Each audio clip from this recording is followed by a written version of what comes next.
Hey everyone, I'm Amethyst, and in this video I'll be designing characters based on the 4 elements. Let's get started. All the art you see in this video was done as part of my final art project for one of my courses.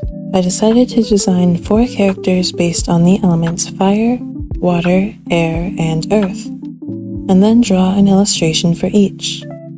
And because this was for a final, I decided to try out a different process for designing characters. A way that's a bit closer to how the professionals do it. I began with fire, but I didn't jump straight into drawing. I began with researching quite a bit, utilizing mostly Wikipedia pages. For every character, I researched both the element and a role or inspiration I wanted to add on to their character. For fire, I chose to research generals and battle axes, for reasons I'll explain in a bit. There was a lot of information there, but the main focus was about how fire is used by humans. All the elements had a section on this, but for fire it was by far one of the biggest. Second only to water. It turns out humans have used fire quite a lot, mostly for weaponry and war, but also for things like light, heat, cooking, smelting, rituals, etc. The page also talked about what fire is and the positive and negative effects of it. If you didn't already know, fire is the rapid oxidation of a fuel in combustion that releases heat, light, and other reaction products. Fire can have some rather unsavory effects. For one thing, it's the only one out of the 4 elements that can severely hurt you from just touching it. Fire is highly destructive, especially if it becomes out of control. But it also has positive effects as areas ravaged by wildfires clear undergrowth. This allows new plants to grow, encouraging more biodiversity and providing a greater variety of environments. Now on to how we, as humans, use fire. Like I mentioned before, fire has a lot of uses, but I'll focus solely on its use in war and aggression, as I found that to be the most interesting and most influential towards my design. As I mentioned before, fire is extremely destructive, and thus it was used to create firestorms, bombs, flamethrowers, projectiles, and more. Then there's also uses outside of war that's not quite as involved in war, but still quite destructive. That includes arson, torture, and execution by fire. I won't mention specifics because I still want YouTube to like me a little, but you get the point. By now, you can probably understand why I chose to research generals as my second research point for fire. Both fire and generals have connections to war. I also researched battle axes, as I felt my fire character would look cool wielding a battle axe. I didn't get as much information on those 2 subjects though. You can read through the notes here if you would like. This research was mostly just to help me with the visuals and a bit of the backstory and lore. After researching and consolidating my notes, I read through all my notes and used that to come up with her personality, backstory, and role in her world. I'll go more into that in a bit. Next, I created a mood board, separating images based on things like overall vibe, outfit, skin, etc. And the last thing I did before I actually starting on the drawing was create about 8 thumbnail sketches, just to get an idea of what kind of pose I wanted to draw her in. And finally, I began designing. For the fire character, I decided on a pose I thought would look very strong. And I also wanted that to reflect in her face. Another thing I wanted to try differently for this project had to do with the face. I admit that I have a little bit of same face syndrome. I don't consider it to be a huge problem, but I wanted to try out giving each character a different and unique face. For this character, who I named Enya, I tried to give her a face that's more on the stereotypically masculine side. Not because I was trying to make her masculine, but because I felt giving her a very strong-looking face would fit well with the character I was imagining. I drew a longer face for her with a strong jawline and what I think is called a Roman nose. I also made her muscular, which is not something I have a lot of experience in drawing, but I tried my best. For her hair, since I knew I was planning on making her dark-skinned, I gave her some long, curly hair. For her clothes, I had quite a bit of trouble. I wanted to reference real generals for the clothing, but it just looked wrong. It made her look very uptight, serious, and masculine. Nothing wrong with that, but I like the idea of women who are muscular and have strong features, still appearing feminine. But at the same time, I didn't want to give her a skirt or a dress or anything.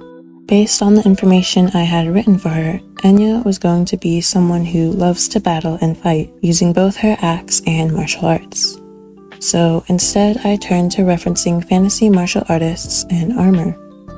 I know there's this whole thing about sexualized and unrealistic female armor, and I try to avoid doing that. However, the outfit I gave her is not necessarily something that's realistic to wear in war. It's more of a martial artist's outfit with some armor elements mixed in. I imagine this is closer to her everyday clothing. Then, when in battle, she would take off the cape. But this still leaves the issue of armor, or rather, the lack thereof. The thing is, Enya is the goddess of fire, so I can imagine that she can use her powers to encase herself in fire, which is kind of like armor. I mean, you wouldn't want to get close to someone who's on fire, would you? But I suppose it's not that effective against projectiles. I didn't think about that when designing her. Oops. The colors were something I struggled with a lot. For the hair, I thought it would look cool if it had reds, oranges, and yellows in it, almost like fire. And for her skin, I had this image in my mind that it would look like magma. But that is a lot of colors, and I usually try to limit the amount of colors I use in a character to avoid messiness. So all the different colors and patterns I wanted to give Enya just looked cluttered, especially when I drew the headshots with her hair down. So the solution was to play around with the colors a lot and tie up her hair in the headshots. And speaking of the headshots, I chose to draw the 3 expressions I thought would represent Enya the most. A confident look, an angry look, and a suspicious look. I especially like the glowing bits on the angry expression. You'll also see that I drew Enya's torso from the back so I could design some kind of marking tattoo thing. I think it looks pretty cool, but I did end up getting rid of it so I could show off the battle axe design instead. There was quite a lot to show in this character sheet, and I only had so much space. Next was designing her eye, which I tend to like to do when designing important characters. I created 2 iterations of it because I didn't like the first one, but I came back to it near the end to make the second iteration. They're pretty different, but both share a flame motif. And finally, I designed the battle axes. Just keep in mind that I'm not much of a weapon designer. However, I tried my best. I referenced a few axes and implemented parts of Enya's color scheme. Then I also utilized the magma design on the blade. And that's all for the design portion. Now on to the illustration. And while you're watching the speed paint, I'll go ahead and talk about Enya as a character. Enya is the leader of a society with a rich culture built around her as the goddess of fire. The main power source is from burning fossil fuels, and festivals are held regularly, often including bonfires and other related fire activities. Food is typically eaten burning hot, spicy, and freshly cooked. Enya is a strict and powerful leader, though she is anything but unfair. To live in her kingdom, one must pledge absolute loyalty, but in return, protection is ensured by her army, the strongest army in the world. Due to Enya's proficiency and great feats with her beloved battle axe, axes have become a significant cultural and symbolic part of her society. Axes are used for everyday and practical use, as well as sparring and battle. Duels and fire dances are a big part of the entertainment Enya's society consumes, and Enya is regularly the star of these attractions. She is quite skilled at martial arts, wielding her axe, and fire dances. Many look up to her and strive to achieve her level of proficiency in these fields. As I mentioned before, Enya's weapon of choice is her axe. Despite its size, it is quite light and she can wield it with ease. She takes great pride in her fighting skills and her ability to lead. After all, she has led her subjects to victory over other nations who dare to challenge them. She is as brilliant a strategist as she is a fighter, being the brains behind most of her army's strategic attacks. She is constantly coming up with new ways to utilize fire in battle, and her personal favorite move is something she likes to call the flamethrower. This move requires her to suck in a bunch of air and use that to blow out a spiral of fire. Her record is 30 seconds of a constant stream of fire, though it's not something she can do regularly. And that's all for Enya. I had quite a lot of fun designing her.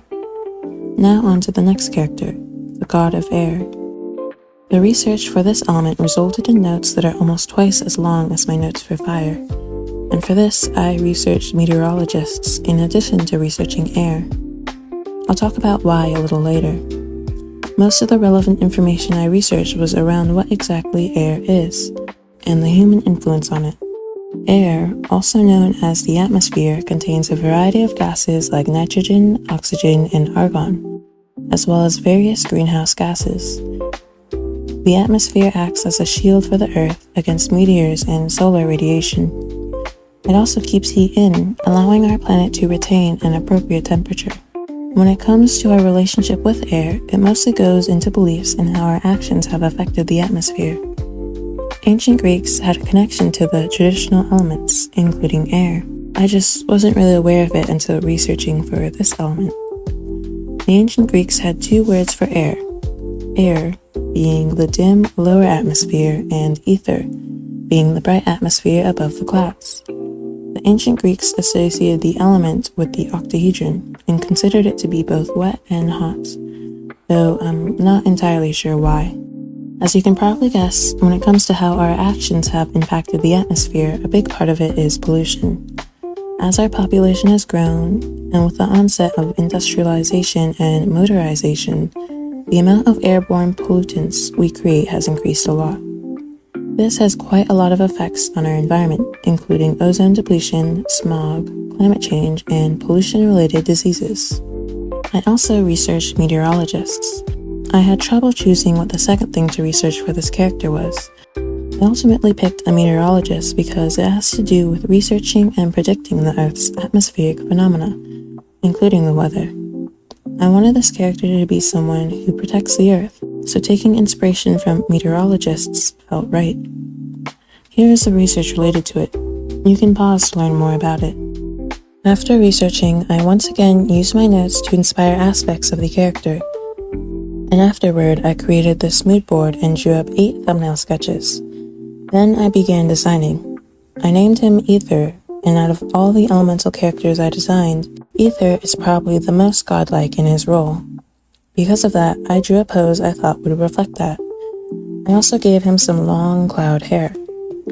I don't know why, but there's just something so regal about long, tied-up hair, at least for my Ether design.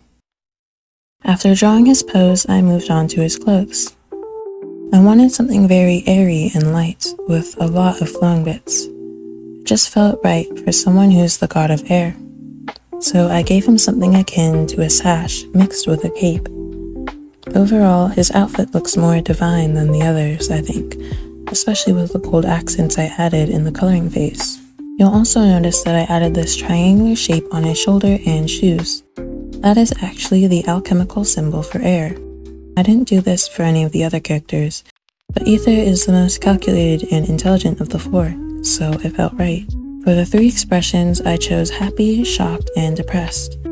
The faces are where you can really see the bags under his eyes. He is quite a busy man after all, so he tends to be quite tired, but I'll go more into that later. Next was the eye. I kept the design fairly simple and also made it a nice gold color. I kept with the motif of the alchemical symbol of air and added that to his eye as well. And finally, I designed these little cloud helper creatures that I'll explain more about in a bit. And that's all for the character sheet. Next is the illustration. Once again, I'll talk about Ether's character as you're watching the speed paint. Ether is the god of air and has the huge responsibility of protecting the Earth. This is quite a lot of work as it includes watching and predicting when threats may appear, being present to stop those threats, and then actually stopping them.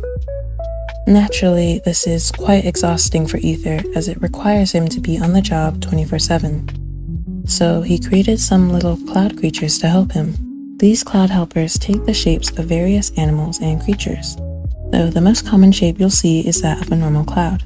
There are thousands upon thousands of these little helpers all around the sky, acting as sentinels. But even with all of that help, Ether is still quite strange. He can never fully trust these helpers to do everything perfectly, so he still ends up making a few rounds around the Earth every day, just to be safe. You can't exactly blame him. One mess-up could have dire results for all mankind. When he's not patrolling the skies, which is quite rare, Ether spends his time researching and weaving.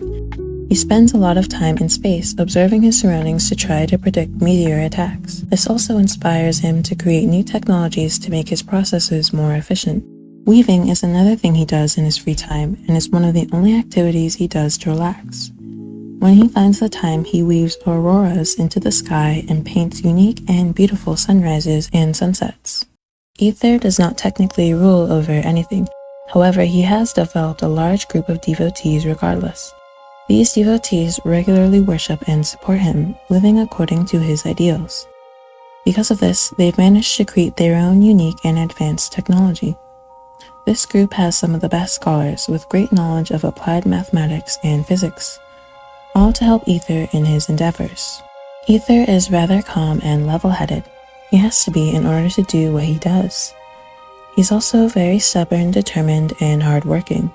It's rare that he gets upset, but when he does, it can cause great disturbances in the weather, so it's better to just stay on his good side. This drawing depicts Ether protecting the Earth from a meteor. And that's all for Ether. Here are the drawings again. It was quite a lot of work to design these characters, but it was also quite fun. I'm pretty proud of the results. I think each character looks unique and interesting. But anyway, that's all I have for you today. Thank you so much for watching, and please consider liking and subscribing if you haven't already to see more of this kind of content. And stay tuned for the part 2 of this video to see the characters I designed for Water and Earth. Take care and farewell.